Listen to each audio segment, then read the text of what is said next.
हरियाणा में पिछली बार बहुमत से आप लोग थोड़ा पीछे रह गए थे। इस बार कांग्रेस पार्टी और आम आदमी पार्टी अगर दोनों मिलकर चुनाव लड़ेंगे तो विधानसभा में भी और फिर उसके पहले लोकसभा में भी क्या आपके लिए बड़ी चुनौती नहीं खड़ी हो जाएगी? इसके लिए क्या तैयारी है आप लोगों की? और मुख्यमंत्री जी, क्या इस बात का डर भी रहता है, जिस तरह से आला कमान लगातार मुख्यमंत्रियों का फेरबदल कर रहा है, कि भैया अगली बारी कहीं ऐसा ना हो कि हमारी ही हो जाए? तो और सवाल हैं एक युवाओं के रोजगार को लेकर, उसके लिए आपने क्या, क्योंकि लोकसभा चुनाव में भी और जब उसके बाद विधानसभा का चुनाव होगा, इन रोजगार का मुद्दा सबसे ज्यादा उठाया जाएगा आपके सामने। उसको उठा करके मुख्यमंत्री मतलब आप कह रहे हैं कि राहुल गांधी को एक किनारे कर दिया जाए, तभी कांग्रेस लंबी चलेगी। हरियाणा में भी कांग्रेस को अगर जीवित रखना है तो दीपेंद्र का पीछा छोड़ करके किसी और के पीछे लगेंगे तो जल्दी कांग्रेस आगे बढ़ती रहेगी, वरना यहाँ भी खत्म। इधर तो मोदी जी की गारंटी दी जा रही है और हैट्रिक पर हैट्रिक लगाने की बात कही जा रही है। अब मनोहर लाल हैट्रिक लगाने वाले हैं हरियाणा में या मुश्किलें रहने वाली हैं? और अगर हैट्रिक लगती है तो क्या मनोहर लाल ही मुख्यमंत्री बनेंगे? इस बात की गारंटी देंगे आप टीवी पर। गुड़गांव में इस वक्त मेरी मौजूदगी है, मौसम पूरा चुनावी है, इसी वजह से हरियाणा के मुख्यमंत्री मनोहर लाल जी हमारे साथ आ चुके हैं। बुलेट रिपोर्टर का आप हिस्सा बनेंगे और आपसे बहुत सारे तीखे और कुछ मीठे सवाल भी होंगे, जिसको लेकर आप चुनावी मैदान में अब जाने वाले हैं 2 महीने के बाद। आपका बहुत स्वागत है आज तक। धन्यवाद चित्रा जी। कैसा चल रहा है कामकाज? चित्रा जी बहुत अच्छा है, हम लोग अपनी गति से आगे बढ़ रहे हैं। और आप तो गाड़ी में बड़े अच्छे लग रहे हैं। कितने साल हो गए आपको चलाते हुए? देखिए, मेरा एक शौक रहा है, जब संगठन के काम में मेरी आयु जब उस लेवल की थी तो उस समय मैंने बहुत मोटरसाइकिल पर टूर किए। हाँ। और हम जब जिले के अंदर, चाहे मैं रोहतक जिले में चाहे यमुना जिले में, लगभग 8 साल तक लगातार मोटरसाइकिल पर भ्रमण किया मैंने। तो अब तो बहुत कम मौका मिलता होगा गाड़ी चलाने का।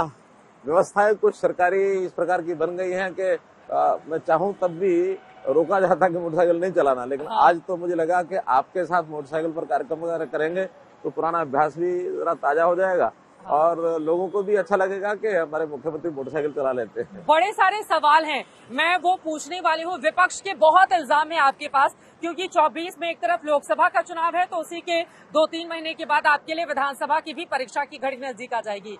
अब वो 3 बड़े काम जो हमारे दर्शकों को अभी आप बताना चाहेंगे, इसके पहले कि बुलेट रिपोर्टर की हम शुरुआत करें, क्या गिनाना चाहेंगे? देखिए, संख्या को जोड़ करके देखना मुझे लगता है शायद उन सारे कामों का अन्याय होगा। हाँ। जो मैंने इतने वर्षों में किए हैं। फिर भी आप अगर कह रहे हैं कि कोई 3 काम बताने हैं तो पहला विषय तो कि हमने व्यवस्था परिवर्तन के जितने विषय ऐसे किए जिससे जनता दुखी होती थी, जनता को चक्कर काटने पड़ते थे, अफसरों के, उनको मंत्रियों के, विधायकों के, मुख्यमंत्री के, सब जगह, और चक्कर काट काट के थक जाते थे। हमने वो सब सेवाएं जो हैं सरकार की, वो एक ऑटो मोड पर ला करके और जनता को घर में उसको सहायता कैसे मिले, ये व्यवस्था परिवर्तन का बहुत बड़ा काम किया है। दूसरा, हमने, मैं कह सकता हूँ कि पारदर्शिता का जो शासन, हर पॉलिटिकल पार्टी चुनाव में आने के समय कहती है कि हम आएंगे तो पारदर्शी शासन लाएंगे, लेकिन दुखद बात यह है कि इतने वर्षों तक कभी कांग्रेस कभी अन्य कोई पार्टी इस नारे को केवल नारा देकर रखती थी। हमने पारदर्शिता वास्तव में लेके आए हैं कि क्या हम कर रहे हैं जनता को पता लगना चाहिए, जो हम करेंगे वही बताएंगे, जो नहीं कर पाएंगे जनता को थोड़ा सा विनम्रता से मना करेंगे कि हम ये शायद ना कर पाए। तो हमारी पारदर्शी शासन व्यवस्था, चाहे उसके अंदर हमारी नौकरियां हों, चाहे हमारे उसमें ट्रांसफर्स हों, चाहे सरकारी काम से जितने भी लोगों को, किसी को लाइसेंस लेना है, किसी को परमिट लेना है, किसी को कोई भी प्रकार के काम है, वो जनता के साथ पारदर्शी सब काम करते हैं। आप कह रहे हैं पारदर्शिता है, फिर आपको गीता पर हाथ रखकर कसम खानी पड़ती है विधानसभा के भीतर कि भैया भ्रष्टाचार नहीं हुआ है।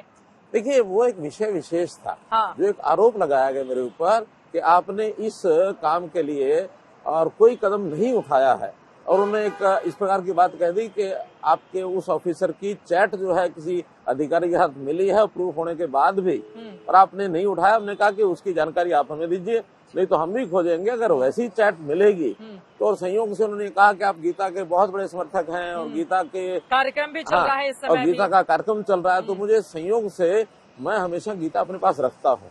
तो उनको ये बताने के लिए मैं गीता का कितना बड़ा समर्थक हूँ, तो मुझे अपने जेब से तुरंत गीता निकाल करके और उसके ऊपर हाथ रख के, आप हमेशा गीता जेब में रख के? मैं हमेशा रखता हूँ। अगर आपको भी लगता हो कि आज अगर उसका विषय का जानकारी आपको दूं तो मैं गीता अपनी जेब में हमेशा रखता हूँ।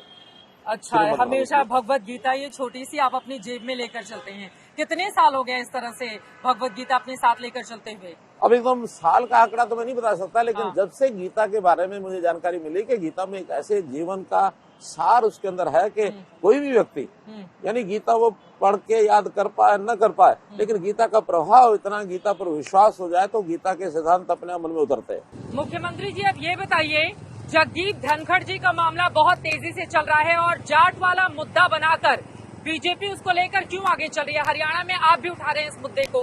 देखिए, एक बहुत बड़ी घिनौनी हरकत जो है वो हमारे विपक्ष के लोगों ने और खास करके तृणमूल के सांसद ने जिस प्रकार का एक नौटंकी की, और उसमें मैं समझता हूँ एक संवैधानिक पद पर बैठे हुए व्यक्ति के बारे में इस प्रकार की नौटंकी करना ये लोकतंत्र का अपमान है। और ऐसी कभी भी इस प्रकार की विषय नहीं आया कि संवैधानिक पदों का ध्यान न रखा गया हो। ये एक देश की लोकतंत्र व्यवस्था में बहुत बड़ा एक खामी आई है, इसको निश्चित रूप से सबक सिखाना ही होगा। और हमने पार्टी कराते भारतीय जनता पार्टी ने बहुत सख्त नोटिस लिया है और जगह जगह इसका विरोध करेंगे, ये हमने तय किया है। हरियाणा के चुनाव में मुद्दा बनेगा क्या? ये कांग्रेस कह रही है कि बेवजह का मुद्दा उठा रही है बीजेपी। नहीं, बेवजह नहीं है। कम से कम मर्यादाओं का पालन करने का विषय अगर हमने उठाया है तो इसलिए जरूर उठाया कि हम उसको उसके नाते से लोगों को भी जानकारी देना चाहते हैं कि मर्यादाओं को भंग नहीं करना चाहिए। अगर मर्यादाओं को भंग करते हैं तो इसका आगे दूरगामी परिणाम, बहुत दुष्परिणाम होंगे। इसलिए जनता के सामने ये मुद्दा लाना बहुत जरूरी है और हम तो कहेंगे कि माफी मांगे और जिन लोगों ने ये घिनौनी हरकत की है उनको पार्टियों से, सभी जो भी पार्टियों को लोग उसको उसमें से सस्पेंड करना चाहिए, उनको बाहर करना चाहिए, ताकि आगे कोई हिम्मत ना कर सके कि संवैधानिक पद पर बैठे हुए व्यक्ति को इस प्रकार से अपमानित करने का, मर्यादाओं को तोड़ने का कोई काम कर सके। दूसरी तरफ आप लोगों की ओर से जाट और किसानों का मुद्दा बनाकर जगदीप धनखड़ के मामले को उठाया जा रहा है। वहीं आपने 143 सांसदों को सदन से बाहर का रास्ता दिखा दिया, निलंबित कर दिया। विपक्ष कह रहा है कि ये अलोकतांत्रिक सरकार है, तानाशाही करते हैं आप लोग। देखिए, अगर कोई मर्यादाएं भंग करेंगे तो ये जो चेयरमैन हैं राज्यसभा के अथवा स्पीकर लोकसभा के, ये उनका काम है कि मर्यादाओं को रखने के लिए उनको एक्शन लेते हैं तो वो अपने नियमों के हिसाब से लेते हैं। इसमें सरकार का रोल नहीं होता है कि हमने उनको कोई बाहर किया है। अगर स्पीकर अथवा चेयरमैन को लगता है कि इन्होंने मर्यादाओं को पालन नहीं किया और वो एक नियमों के अंतर्गत उसको बाहर करते हैं तो करना भी चाहिए, ऐसा नहीं कि नहीं करना चाहिए। लेकिन ये काम हमारे माननीय स्पीकर लोकसभा और चेयरमैन राज्यसभा, ये उनका काम है जो उन्होंने नहीं किया। लेकिन जिस तरह से सरकार का रवैया है, क्या आपको नहीं लगता है कि इंडिया अलायंस अगर एकजुट हो गया और कई मुद्दों पर दिखाई भी वो दे रहा है तो फिर आप लोगों के लिए 2024 में बड़ी मुश्किल हो जाएगी? नहीं, किसी प्रकार की मुश्किल नहीं है। पहली बात तो ये कि नरेंद्र मोदी जी के नेतृत्व में अब देश ने नेतृत्व स्वीकार किया है और 2024 में बिना किसी यानी व्यवधान के, बिना किसी शंका के, बिना किसी शक के नरेंद्र मोदी जी के नेतृत्व में देश में फिर से तीसरी बार ये सरकार बनने वाली है। और मैं तो ये समझता हूँ कि उनको अंदर अंदर कितना डर लग रहा है कि कैसे एनडीए की सरकार दोबारा ना आ जाए।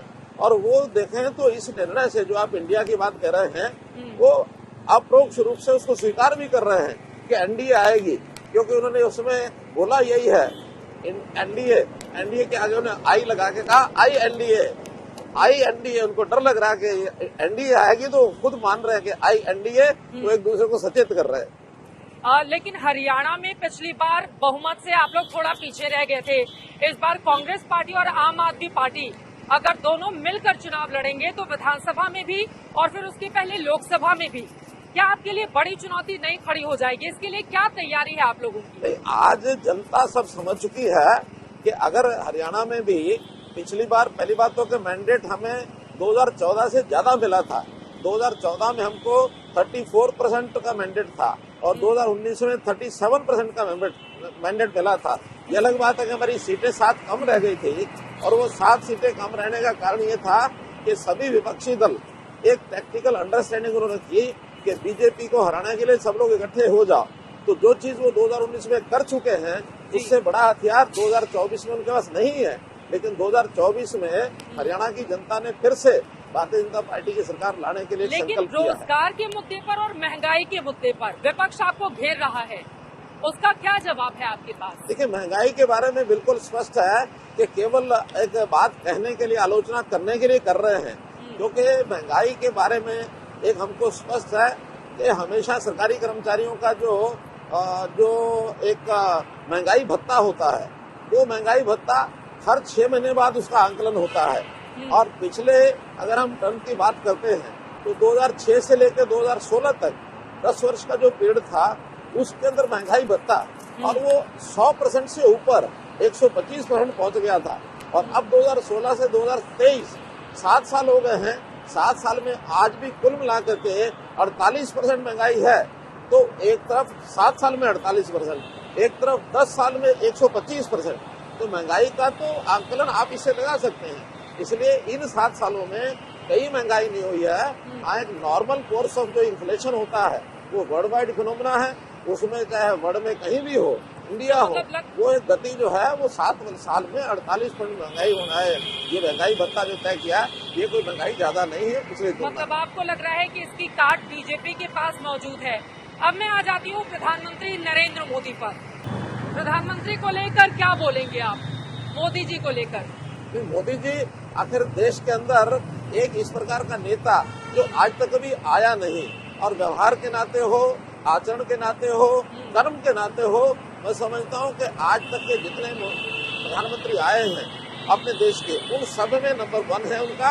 और न केवल देश के प्रधानमंत्री, बल्कि मैं तो दुनिया के जो लीडर्स हैं, दुनिया के लीडर्स में भी मोदी जी के व्यक्तित्व को एक बहुत बड़ा व्यक्तित्व मानता हूँ, और जिसको दुनिया के लोग मान चुके हैं।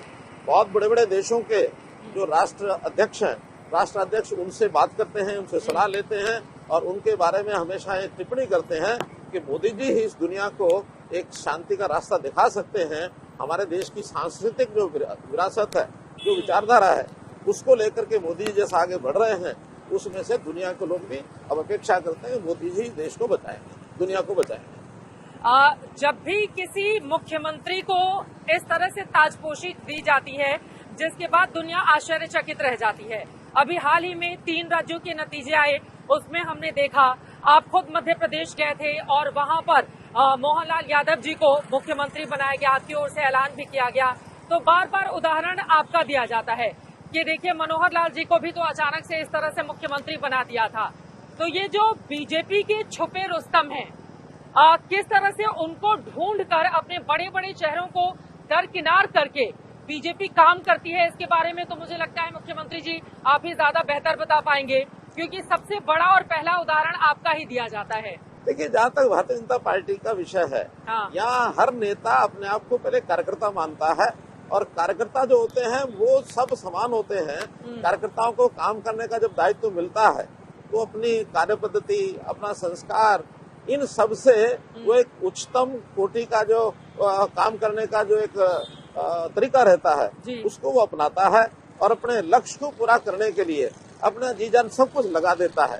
तो नए पुराने का विषय नहीं है, विषय होता है कि हर एक कार्यकर्ता के सामने जो टारगेट है, वो टारगेट क्या है, और उस टारगेट के हिसाब से ही आदमी काम करने लगता है। जहाँ तक शासन की पद्धति को सिखाने की बात है, वो सब मिल करके एक दूसरे का सहयोग करते हैं, सब सिखाते हैं। आखिर मैं भी पहली बार एमएलए बना, मुख्यमंत्री बन गया। मोदी जी तो एमएलए भी नहीं थे जब वो मुख्यमंत्री बने थे। तो हमारे यहाँ बहुत ऐसे उदाहरण हैं, और कोई भी काम किसी न किसी ने सबसे पहले करना ही होता है। तो हमें अपने कार्यकर्ताओं पर भरोसा होता है, और पार्लियामेंट्री बोर्ड बैठ करके जिसके बारे में निर्णय करता है और उसको दायित्व दे दिया जाता है।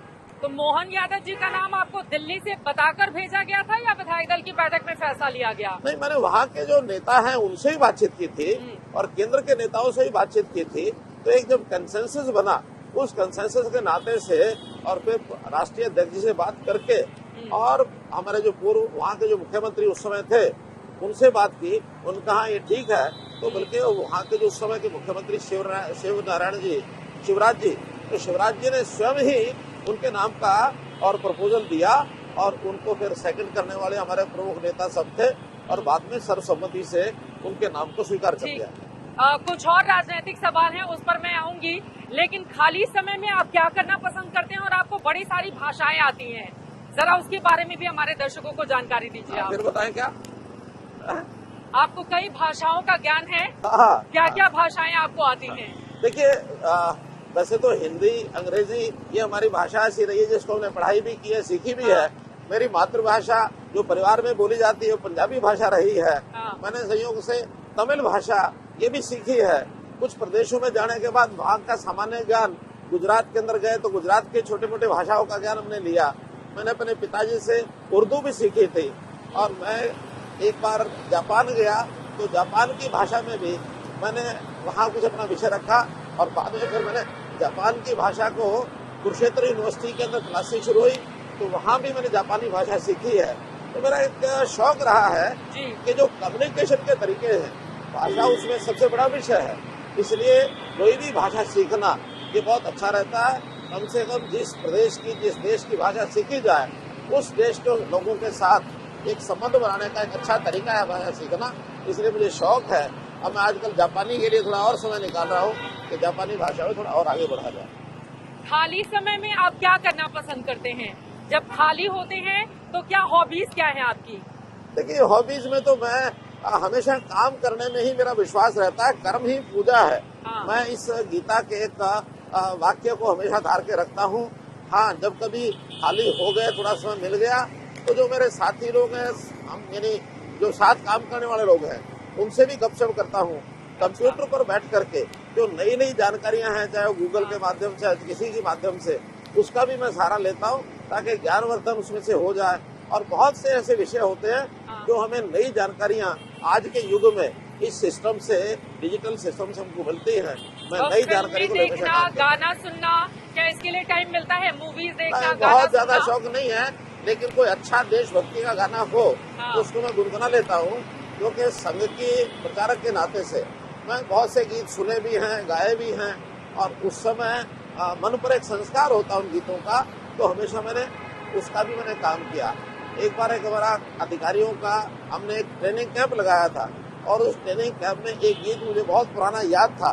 तो उस गीत को मैंने स्वयं वहाँ शुरू कराया और हमारे अधिकारी ने उसको याद भी किया। धरती की शान तू, भारत की संतान, तेरी मुट्ठियों में बंद तूफान है रे, बोल मत मनुष्य तू महान है, मनुष्य तू महान है। तो ऐसा गीत मैंने वहाँ पूरे अपने जितने भी 65-70 लोग थे उन सबको कंठस्थ कराया कि मनुष्य को भी ताकत का एहसास होना चाहिए। लेकिन अब मैं चाहूंगी जरा वो किस्सा बताइए जब आपके पास फोन आया कि आप हरियाणा के मुख्यमंत्री बनने वाले हैं। क्या किस्सा था उसके पहले? क्या आपको पता था? फिर दोबारा आपकी ताजपोशी की गई और मुख्यमंत्री जी, क्या इस बात का डर भी रहता है जिस तरह से आला कमान लगातार मुख्यमंत्रियों का फेरबदल कर रहा है कि भैया अगली बारी कहीं ऐसा ना हो कि हमारी ही हो जाए? इस बात का डर भी रहता है। देखिए, पहली बात तो यह है कि मेरा कोई मुख्यमंत्री पद के साथ कोई ऐसा मेरा बंधा हुआ नहीं हूँ मैं। मेरा कोई आसक्ति नहीं है कि कोई पद मुझे मिलता है तो मैं काम करता हूँ। काम करने की जिम्मेवारी, दायित्व इसको समझ करके करता हूँ। दायित्व कोई भी मिल जाए। मैंने सामाजिक काम का जो काम शुरू किया था, एक गली से शुरू किया था। एक गली का दायित्व था, बाद में एक मोहल्ले का आया, फिर एक शहर का आया, फिर एक जिले का आया, फिर प्रदेश का आया, फिर देश के आधे प्रांत थे जहाँ मैंने प्रशिक्षण के नाते से वो काम किया, अंत्योदय के नाते से पूरे देश में काम किया। तो इसलिए ये दायित्व का निर्वाह करते हैं। हम किसी पद के साथ आसक्ति से बंधे हुए नहीं है। और ये जो दायित्व था, मैंने कभी सोचा भी नहीं था कि मैं मुख्यमंत्री बनूंगा। तो इसलिए मुख्यमंत्री बनने की बात जो आपने कही, मुझे तो एक बार उस समय अमित शाह जी अध्यक्ष होते थे, उन्होंने कहा कि अगर आपको तो रहता होगा ना, जिस तरह से मुख्यमंत्री शिवराज सिंह चौहान, उनको बदल के मोहन यादव जी को बना दिया गया, वसुंधरा राजे उनको हटाकर भजनलाल शर्मा जी को बना दिया गया, तो डर तो रहता होगा ना कि पता नहीं आला कमान का कब क्या फैसला आ जाए। नहीं, तो मैं इससे कोई डरने वाला नहीं हूँ। अगर मान लो पार्लियामेंट्री बोर्ड और विधायक दल के नेता किसी नए व्यक्ति को लाते हैं तो मैं स्वागत करूंगा उस बात का।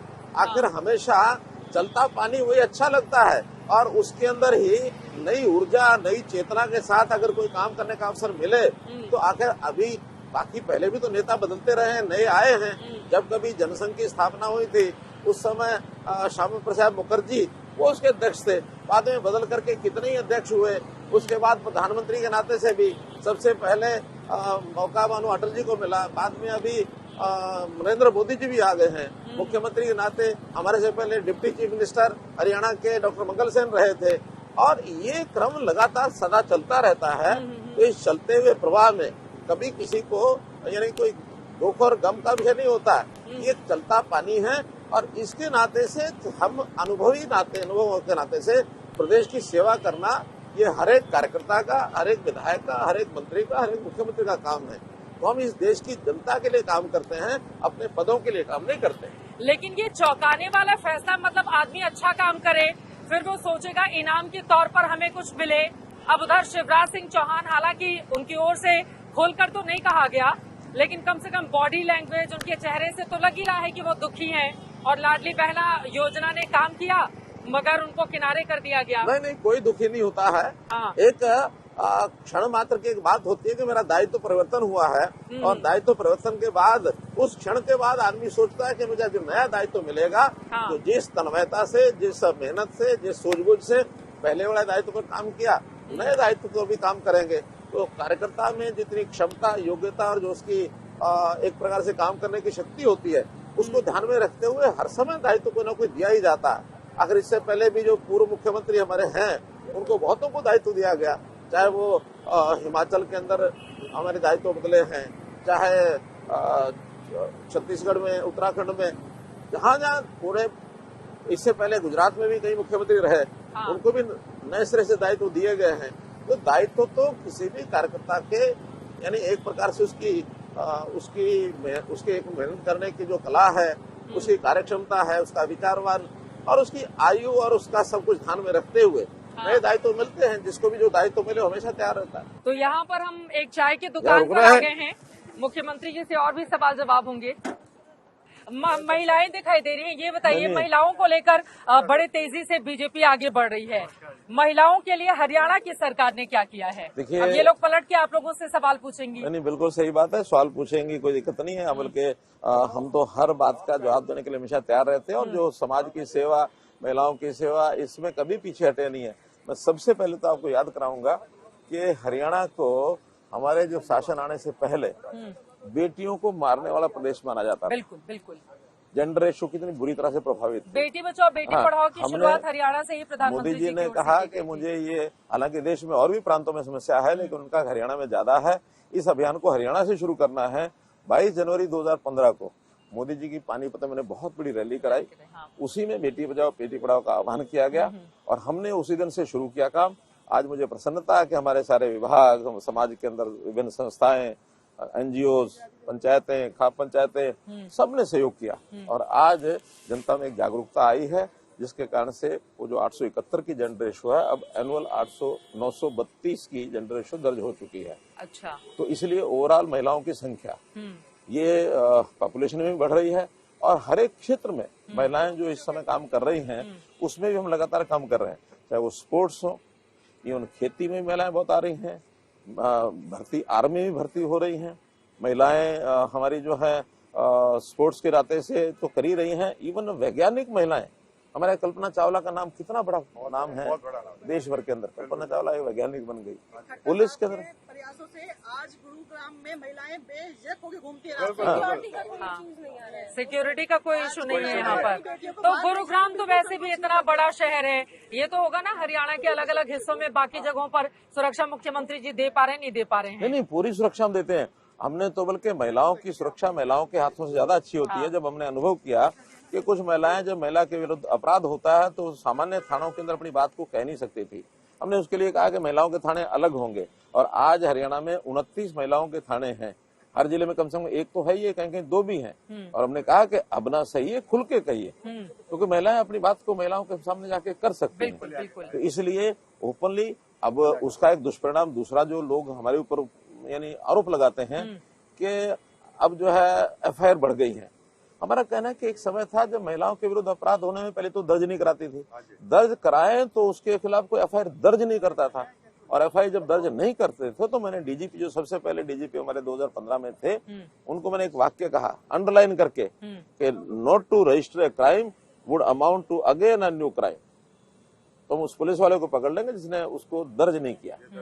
तो एफआईआर करने का जो काम है उसको हमने खुल करके करा। हाँ, एफआईआर दर्ज होने से क्राइम बढ़ता है ऐसा नहीं है, लेकिन लोगों की दर्ज होने के बाद, शिकायत करने के बाद पुलिस को समाधान करने के लिए, इन्वेस्टिगेशन करने के लिए एक अवसर मिलता है। 2 और सवाल हैं, एक युवाओं के रोजगार को लेकर। उसके लिए आपने क्या, क्योंकि लोकसभा चुनाव में भी और जब उसके बाद विधानसभा का चुनाव होगा, इन रोजगार का मुद्दा सबसे ज्यादा उठाया जाएगा आपके सामने। देखिए, हमने युवाओं के रोजगार के लिए बहुत से अवसर पैदा कराए हैं। सरकारी नौकरियां हमने पहले की अपेक्षा ज्यादा दी हैं। प्राइवेट जो हमारा सारा जितना भी ये इंडस्ट्री सिस्टम है, एंटरप्रेन्योरशिप है, इसके अंदर भी लगभग 30 लाख अवसर ये पैदा हुए हैं जिनको नौकरियां करने का अवसर मिला है। देश के प्रधानमंत्री जी ने युवाओं को अपना स्वयं का रोजगार, सेल्फ एम्प्लॉयमेंट के नाते से जो मुद्रा स्कीम चलाई है, मुद्रा स्कीम में भी करोड़ों जो लोन हैं वो युवाओं को मिले हैं। तो जो इतने बड़ी संख्या में देश भर में युवाओं को लोन मिले हैं, तो उस लोन के कारण से उनको एम्प्लॉयमेंट ही आया है। केवल सरकारी नौकरी को एम्प्लॉयमेंट के साथ नहीं जोड़ना चाहिए। और ये जो इजराइल हमास वॉर चल रहा था, फिर आपकी ओर से बयान दिया गया कि जो लोग जाना चाहते हैं 1000 लोगों के लिए शायद रिक्वायरमेंट भी आई थी इजराइल की ओर से। 1000 नहीं, वो मेरा बयान गलती से 1000 लिखा गया, वो 10,000 है वास्तव में। 10,000 है। तो उसके लिए क्या है प्लानिंग आपकी? ये कोई इजराइल की और हमास की लड़ाई का तो अब विषय आया है।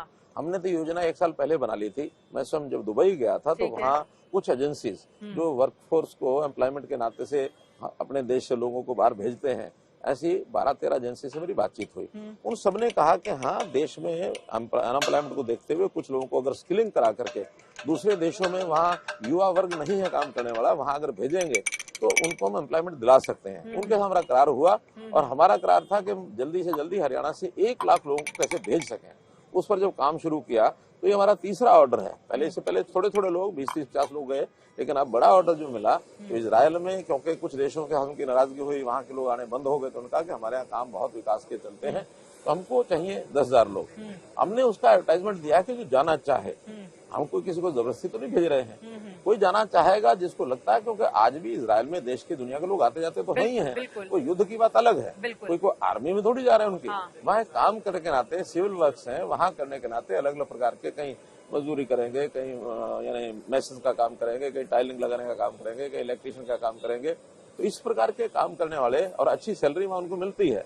आज वैसे भी हमारे यहाँ के कुछ युवक इलीगल तरीके से जा रहे हैं, जिसको डंकी जंप कहते हैं। बिल्कुल। अब डंकी जंप के जाने से उनका खतरा, जो उनके जीवन को खतरा हो जाता है, वहाँ फंस जाते हैं, पकड़े जाते हैं, फिर वहाँ उनका कोई वापस लाने के लिए उनका समाधान नहीं होता है, क्योंकि इलीगली गए हैं।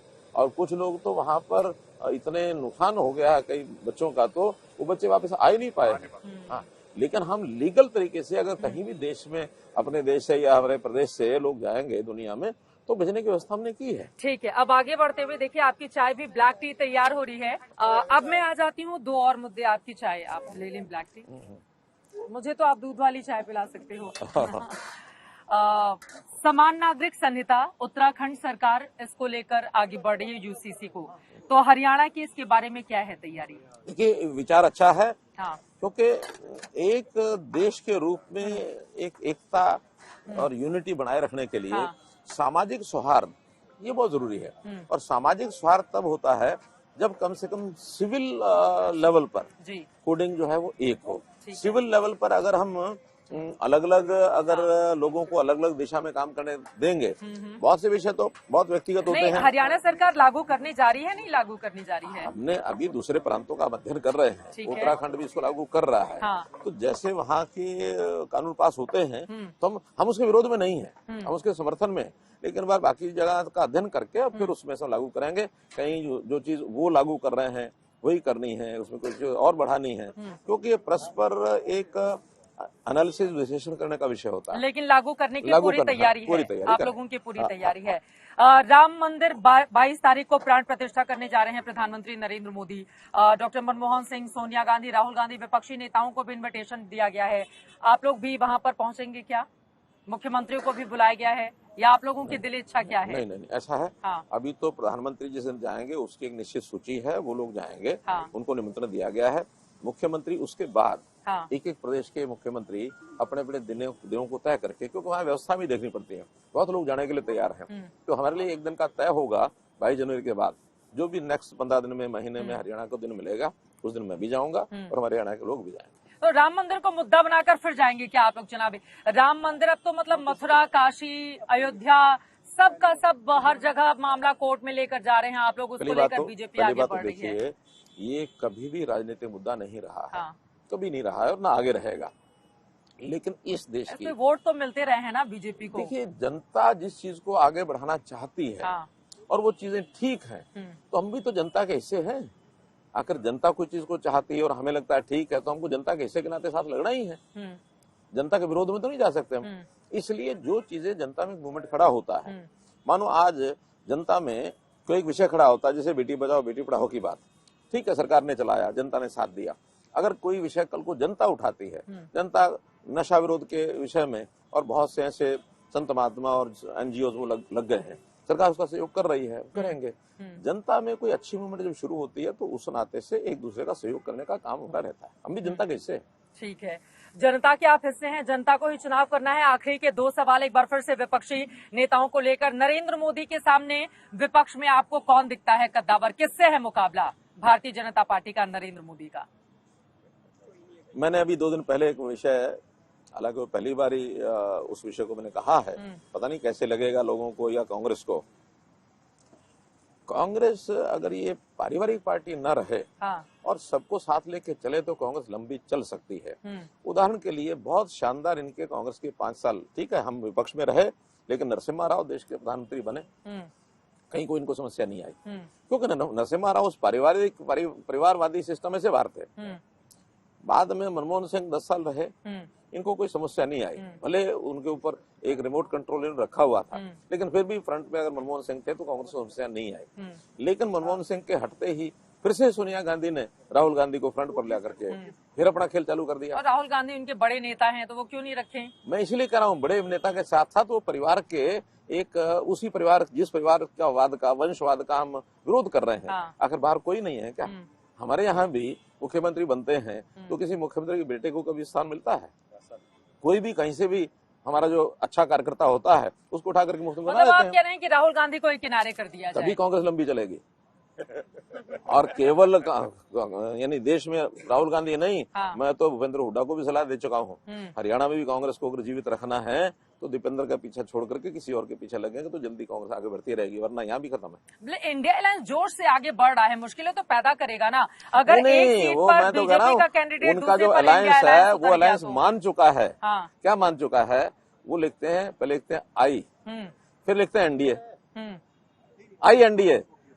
उनको डर लग रहा है, वो अपने नाम को भी आई एनडीए कर रहे हैं। पड़े हो चक्कर में कोई नहीं है टक्कर में, कोई भी नहीं है टक्कर में। जनता की आवाज है, कितनी सीटें आ रही मेरी हैं? नहीं, जनता की आवाज है। 2024 में कितनी सीटें आ रही हैं लोकसभा में? एक बहुत अच्छे बहुमत के साथ आगे बढ़ेंगे। मुझे मतलब मैं ये दावा नहीं है कि 542 में से 542 आएंगे। कुछ तो विपक्ष भी थोड़ा बहुत रहना चाहिए।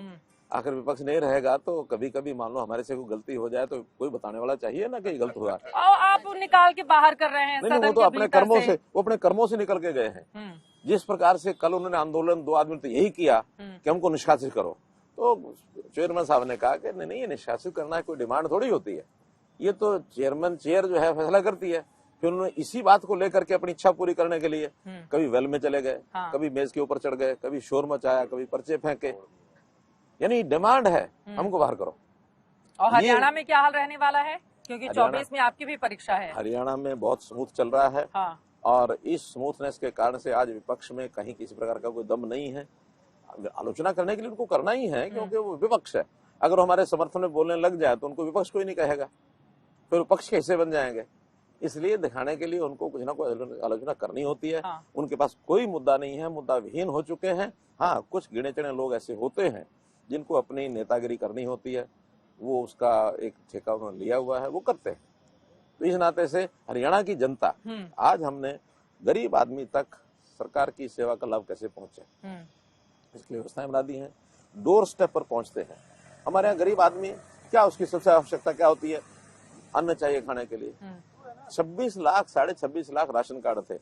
हमने अभी इस नई व्यवस्था के अंतर्गत जब से नया परिवार पहचान पत्र बनाया, 39 लाख राशन कार्ड हो गए हैं। हाँ, उसमें से कुछ ऐसे कटे जरूर हैं जिनके घर में नौकरी आ गई, जो कोई इनकम टैक्स पे करते हैं, जिनकी इनकम 1,80,000 से ऊपर हो गई है।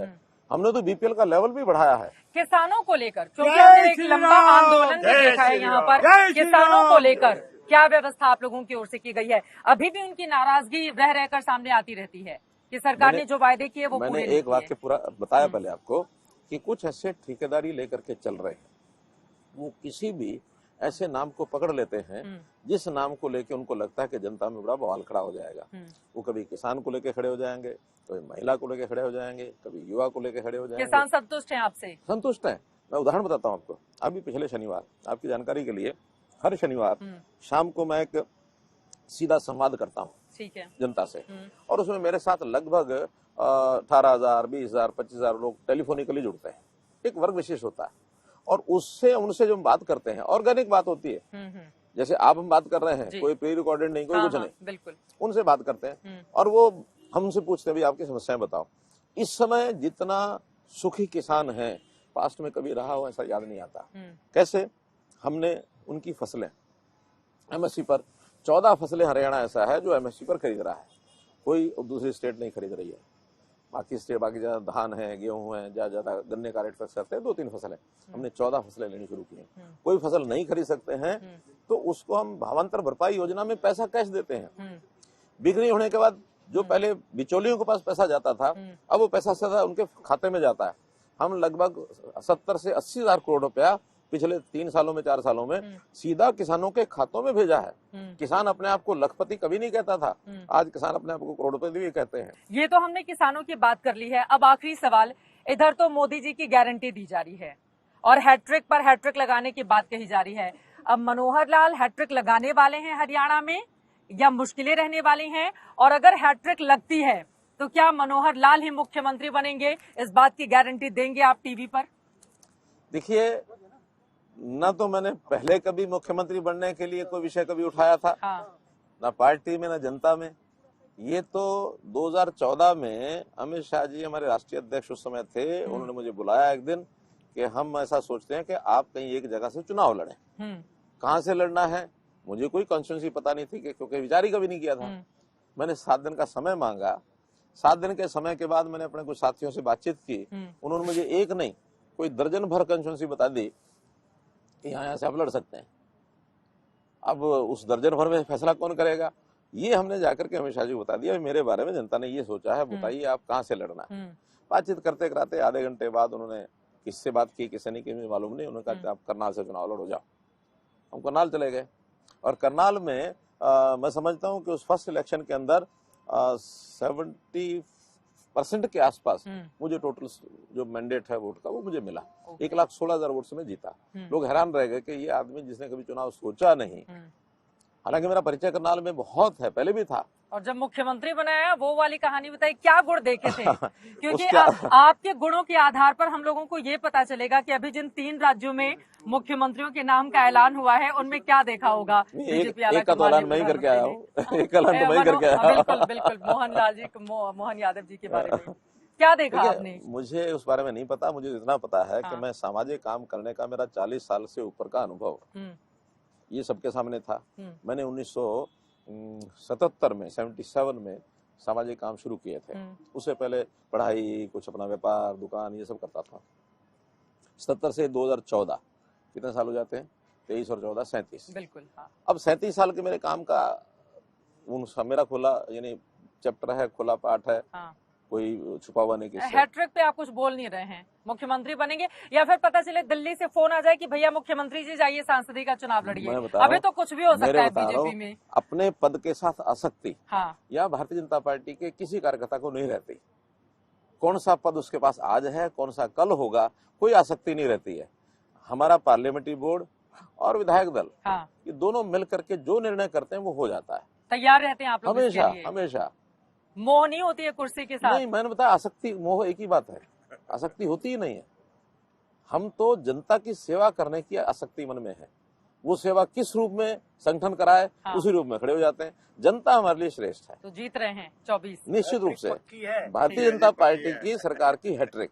ठीक है, भारतीय जनता पार्टी की सरकार की हैट्रिक। चलिए, बहुत शुक्रिया। मुख्यमंत्री जी ने खोलकर कहा है कि हैट्रिक पक्की है 2024 के लोकसभा में भी और विधानसभा में भी। हालांकि सीएम पद को लेकर वो मुस्कुराते हुए अपना जवाब गोलमोल दे देते हैं, लेकिन आगे क्या होगा, इनके दावे में कितना दम है, इसके लिए करना होगा हमें थोड़ा इंतजार।